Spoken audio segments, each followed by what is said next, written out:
about the Titans here. The Titans. Swing and a drive, left field. It's gone. It's gone. It is bedlam at the bank. The Philadelphia Phillies are 2008 World Champions of Baseball.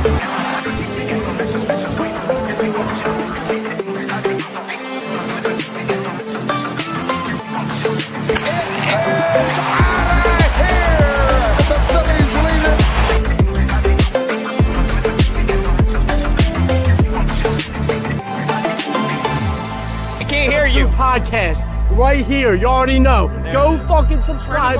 You are now listening to the 302 Birds Phillies postgame show with KJ McCoy, Ballpark Tommy, Dalt, and Fratty. Proudly powered by TickPick. Check out the link in the bio for $10 off your first order today. Let's take it to the show. What is going on, ladies and gentlemen? Welcome on in to the 302 Birds Phillies post-game show. I'm Jess, joined as always by Billy. Phillies win it helping out tonight. 3-2. Christopher Sanchez breaks a record once again.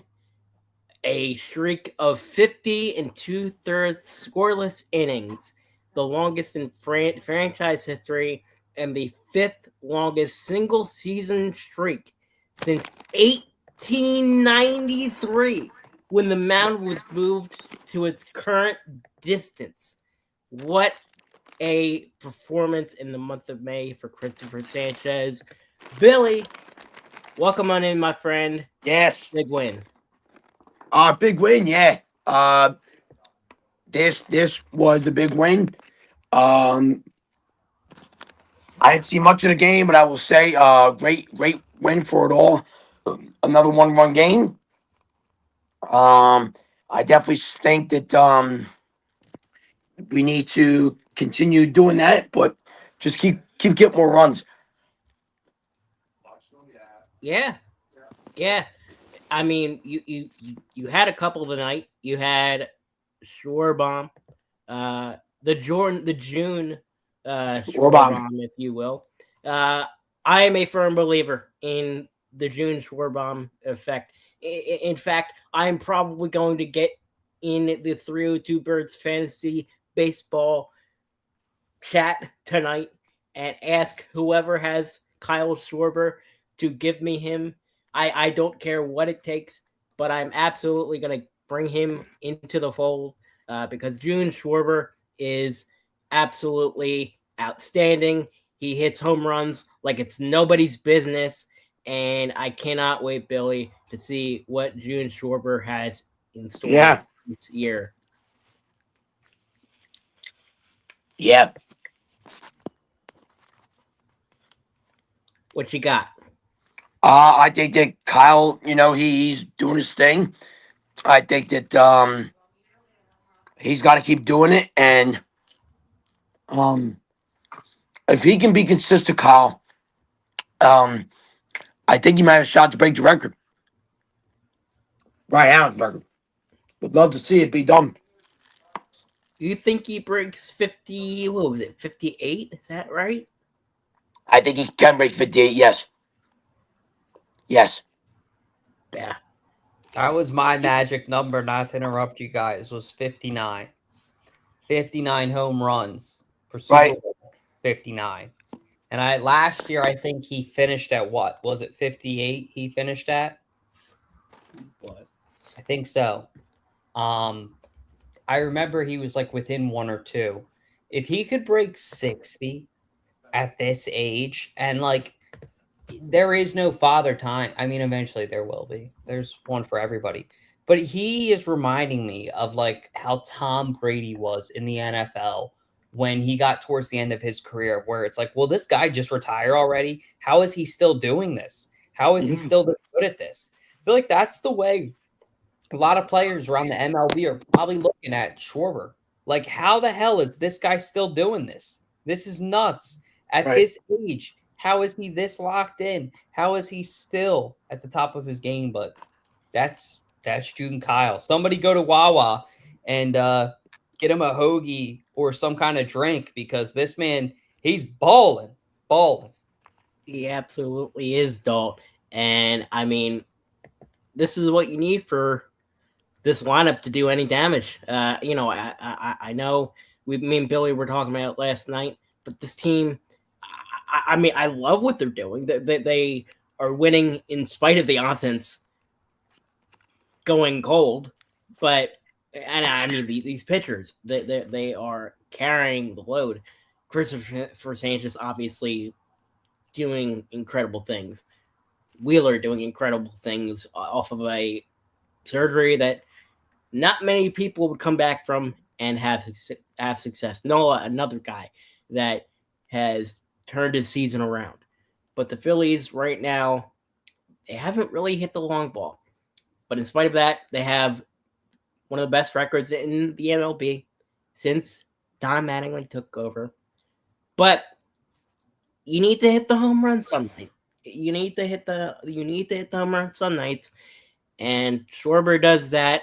We've seen Bryce Harper turn it on this season in spite of the Dave Dombrowski shatter in the offseason. We've seen Bryson Stott have a hot start to the month of May. So, Billy, I'll send it over to you, my friend. I took him off stream because he was eating. Bill, you can't eat on the show. That's all, bro. So I filled in for him, but he's back now. Yeah. All right. So I think that Stott, believe it or not, I like Stott a lot. I think that he's very he's been up and down, and I actually like him over Boom. I was talking to a couple people today, and I don't like Boom. I like Stott more than Boom because I think Stott brings a little more energy to the table.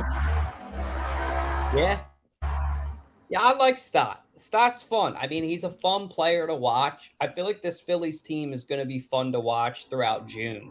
Like, they're getting a good mojo. They're getting a good swagger. They're responding well to the Don. I think the one thing that's really interesting about Don Mattingly too is that he flat out said he does not want to manage this team longer than this season. Like, that almost, I feel like, puts more pressure on the Phillies, like on the team, because you guys know how the Phillies are, right? Like, they really, really respect their manager. They like their team. They like their organization. They want to make them proud. So, with that being said, I think that maybe Don Mattingly being a one and done might be a good thing for the Phillies, because it's almost like, all right, well, figure it out this year, or I'm not going to be here. I don't have time for you guys to run it back next year and then go a step down each time, right? We're in the World Series. We lose that. Then we lose in the NLCS. Then we lose in the NLDS. Then we lose in the wild card. Like, Don Mattingly doesn't have time for that. Number one, he is just above that. And number two, his age. Like, he flat out doesn't. So I really want to see this team get their ass in gear, because yes, they're playing good baseball right now. This is what I want to see. We're in June. We're headed towards July. We're headed towards August. That's when it's really going to start to matter. Then we're going to be in the playoffs. But I want to see them close this shit out, because once we get to 2027, the only thing we're going to be talking about is a lockout. And we're not going to know when is this team going to play baseball again. When is this team going to have a shot at a championship? Realistically, they will play baseball in 2027, but you don't know either.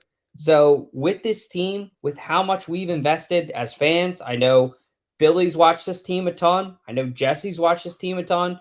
Ballpark Tommy, Fratty, all the Phillies legends that we have on the network, they care so much about this team. Like, it's time for the Phillies to finally do their job and deliver, because I want to see all these guys up and down Broad Street, jumping up and down, getting excited. Like, it's time for Phillies fans to have their moment in the sunshine. Eagles fans, we've had it, and I'm an Eagles fan, right? Like, I always say the famous quote, I'm sitting in a green room.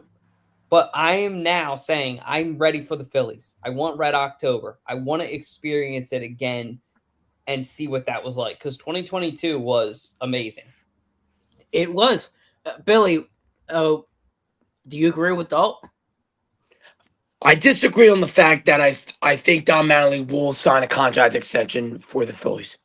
That's interesting. I like that. I think that he is good enough to be a head coach for the Phillies and a good enough coach to get this team rolling for years to come. I think that he is the guy. I don't know. I'm torn because we see Alex Cora being a big name that the Phillies are linked to, and Alex Cora, yeah, he got fired by the Boston Red Sox, but that would be a hell of a get if you brought him in. And Don Mattingly is a guy that, I mean, he's been through it. He's absolutely been through it. He's been a player on the Yankees. He managed the Marlins. He's managed the Dodgers. He's been a bench coach for the Blue Jays when they made it all the way to the World Series. So my man's, he's been through the ringer. And, I mean, he has a point when he says, I don't want to deal, not that I don't want to deal with the media, but I don't want to go through the ins and outs every single day because it's a grind. It's 162 games a season. That would grind me out. I mean, Dalt, I know you look like you're tired. Nobody by knows like more than you, 9:30. man. You're the one that's doing. I always tell people, we're so lucky to have Jesse, Billy, and Fratty, and everybody else of the Phillies postgame crew. It takes a whole village for real. Like, there's not really one person that holds it down, and if there is, it's Jesse. But with 162 games, we struggle to do a postgame every game. Imagine having to go out there and play and drag through this. Like, where the Phillies are at right now is a very, very dark place. Yes, it's all sunshine and rainbows to an extent, but I mean, like, the second we get to the playoffs, nobody's going to care about what the Phillies have done the past 3 or 4 years. And if they don't accomplish something this year, the Phillies are going to be probably knocked a step down. And what I mean by that is Philly sports right now go like this for me, and I feel like most Philadelphians. Eagles, Phillies, Flyers, didn't always used to be that way, but where they're at, you got to put them at 3, Sixers. Yeah, I agree. Yeah, see, Billy knows. He knows how it is. No, So I agree. 100%. I think if the Phillies lose, though, this year, the one thing I will say, Billy, and then I'll kick it to you, if the Phillies lose, I actually think that a lot of people could replace them with the Flyers, and it could go Eagles, Flyers, Phillies, Sixers. What do you think of that, Bill? I think the Flyers are going to be very good next year, but I also think the Phillies are going to be good next year. I think that with regarding the Phillies,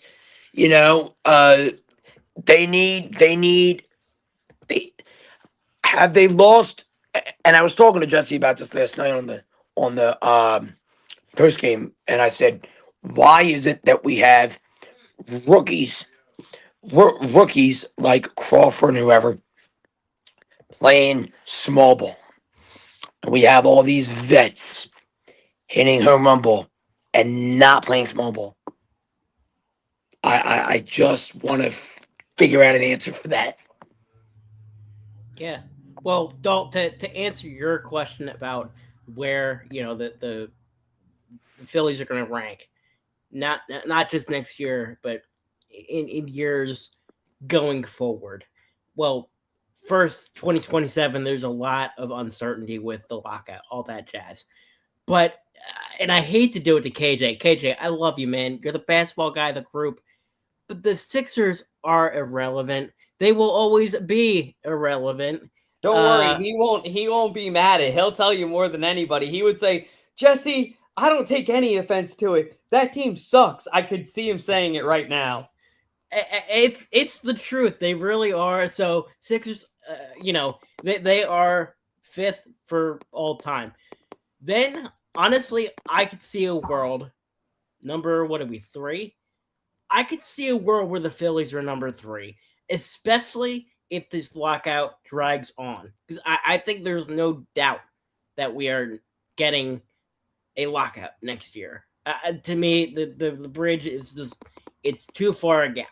So that's going to take the attention off of the Phillies. It's going to take the attention off of baseball itself. That's where you get the opportunity for the Flyers to jump in and make some big noise. Shout out Gavin, shout out Frosty, shout out Jonah for helping us hold it down for the Flyers post-game shows during the playoffs. The Flyers, they're a team that is young, has a good core to it at the same time.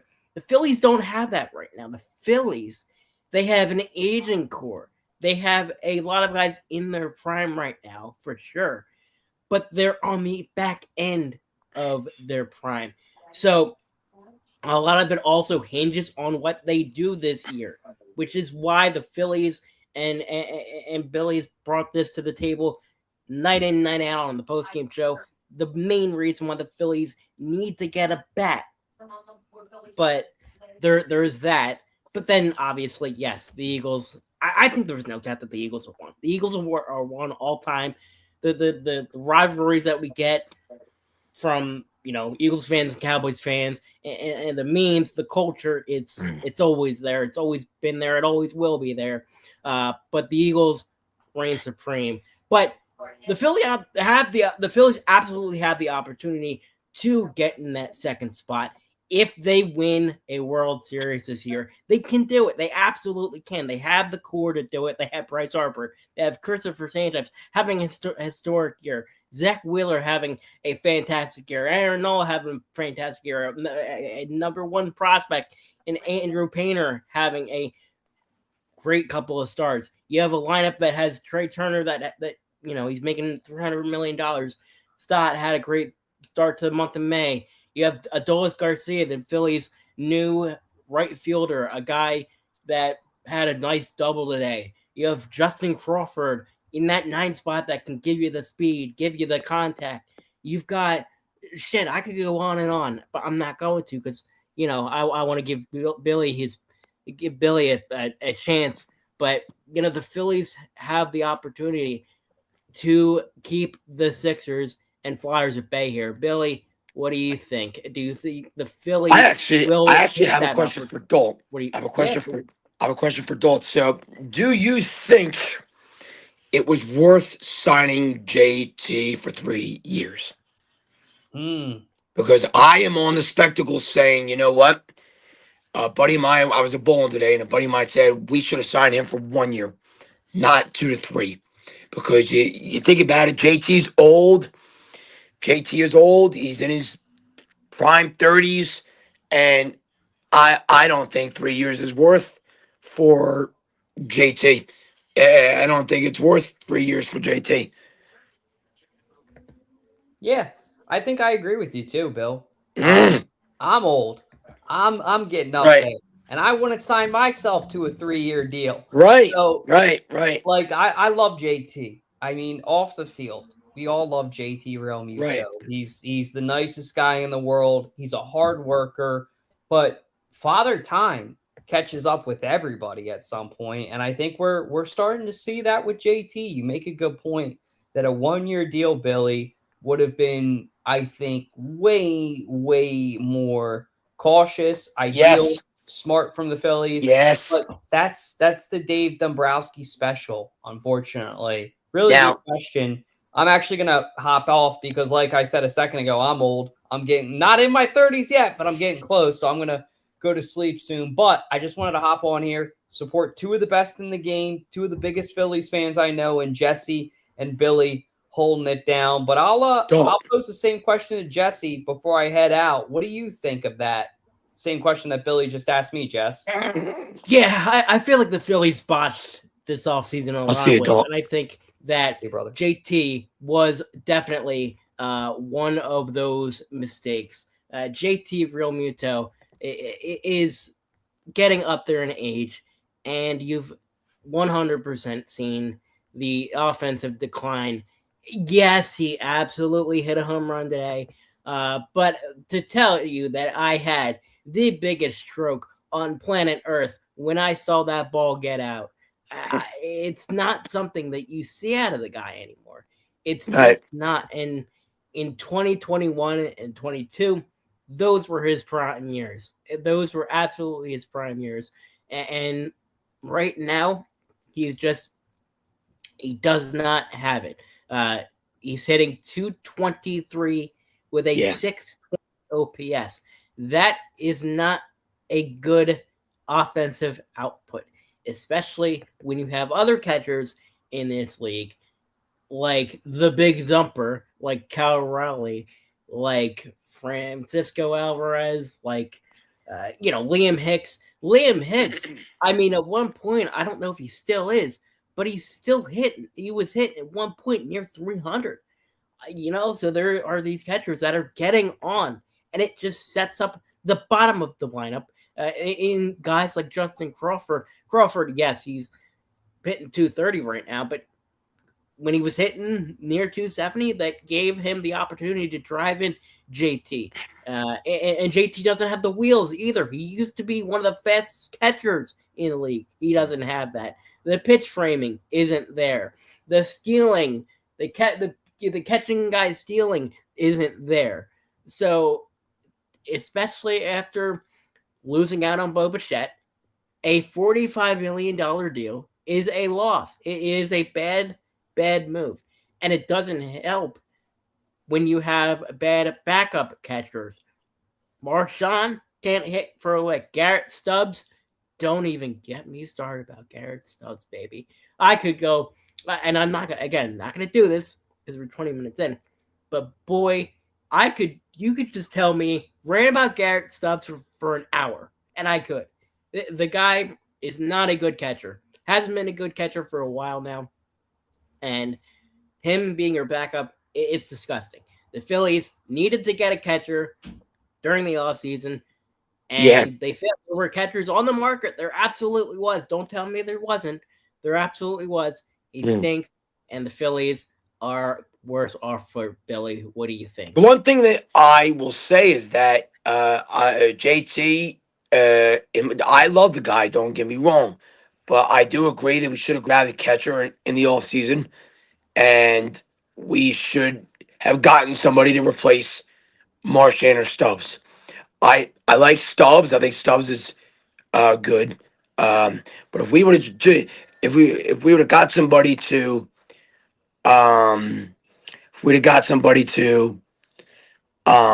replace Marchand and get a catcher and sign JT for a year, I think things would be a lot better with this club. Because I just think 3 years is too much for the guy. It's just too much for the guy. I don't think it's worth it because it's like he's 30-something years old. And it's like we don't need him for another 3 years. Yeah, no, it's a good point. One more thing, and then we're gonna wrap things up. All right. We didn't really talk about him all that much. We talked about him a bit in the intro, but I mean, he beat a record by Bob Gibson, 5th all-time scoreless streak, 50 2/3 consecutive scoreless innings. Again, 5th longest streak of all time, Billy.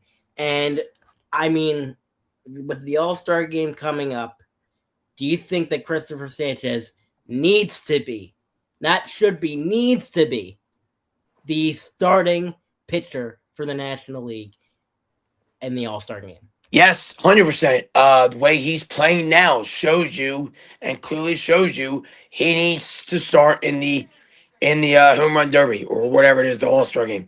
He needs to start. And I think that if he doesn't start, I'll be very upset if he doesn't start. But I do think that he should definitely start because then there's a chance that he can do great things, Okay. At least on my end, and again, we'll wrap things after that. Sanchez needs to be. I get that Mizorowski was awesome, but Sanchez just won. And I completely forgot that I can't believe I forgot about this. He just won the pitcher of the month. He just won the pitcher of the month in the month of May. Absolutely ridiculous. 0.00 earned run average in the month of May. Historic stuff. Sanchez needs to be.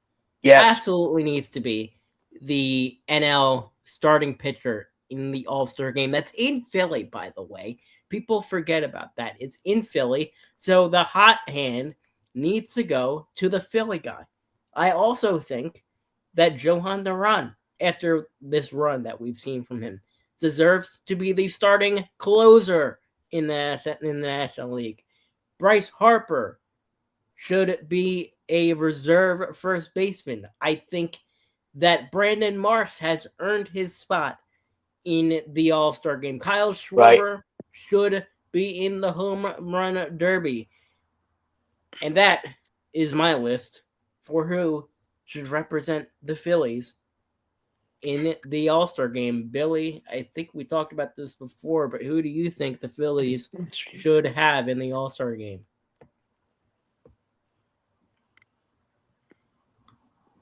Yeah. What do you think? I think that they all should start in the All-Star. Every one of them should be.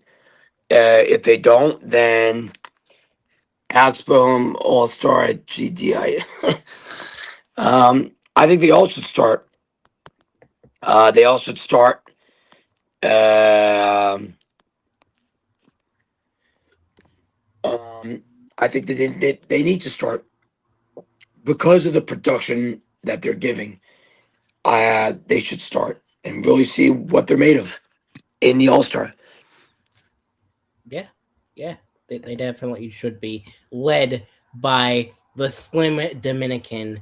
That coin phrase of Alex Cole, producer. Let's go, Alex Cole, and host of The Column on YouTube. Great guest on 302 the other day with me and Gavin. But that's going to wrap it up for the Phillies postgame show. I'm glad I was able to help. Tune in tonight, Friday. This is for me, brother, helping you out tonight. So go do what you got to do, brother. And we'll see you back soon. God bless and go Birds. The Vikings. Swing and a drive, left field. It's gone! It's gone! It is Bedlam at the bank! The Philadelphia Phillies are 2008 World Champions of Baseball.